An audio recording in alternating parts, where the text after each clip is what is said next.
നമ്മുടെ ഒരു കല്യാണി കോട്ടൺ സാരിയാണ്. നമുക്കിന്ന് കണ്ടാലോ? ഇത് ഇങ്ങനെയാണ് വർക്ക് വരുന്നത്. ബോഡി ഫുള്ള് ചെക്കാണ്. ഇതൊരു ആഷ് കളർ പോലെയൊക്കെയാണ്. അതിനകത്ത് ഗോൾഡനും മെറൂണും എല്ലാം കൂടെ ചെക്ക് ഡിസൈനാണ്.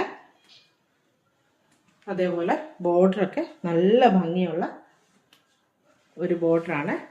രണ്ട് സൈഡിലും ബോർഡറാണ്. അതേപോലെ തന്നെ അതിൻ്റെ മുന്താണി വരുന്നത് നല്ല വർക്കോട് കൂടി ബ്യൂട്ടിഫുൾ ആയിട്ടുള്ളൊരു മുന്താണിയാണ്. പിന്നെ ബ്ലൗസ് പീസ് ഇങ്ങനെ കേട്ടോ. നല്ല പൂവർ കല്യാണി കോട്ടൺ സാരിയാണ്. ഇതിൻ്റെ കളർ കറക്റ്റായിട്ട് പറയാൻ എനിക്ക് തന്നെ കിട്ടുന്നില്ല കേട്ടോ. അധികം എങ്ങും ഞാൻ ഈ കളർ കണ്ടിട്ടില്ല. അപ്പം നിങ്ങൾക്ക് ആർക്കെങ്കിലും ഇഷ്ടപ്പെട്ടിട്ടുണ്ടെങ്കിൽ കമൻറ്റ് ചെയ്യുക, അല്ലെങ്കിൽ കൊടുത്തേക്കുന്ന നമ്പറിൽ വാട്സപ്പിൽ മെസ്സേജ് ചെയ്യുക. അപ്പോൾ ഓക്കേ.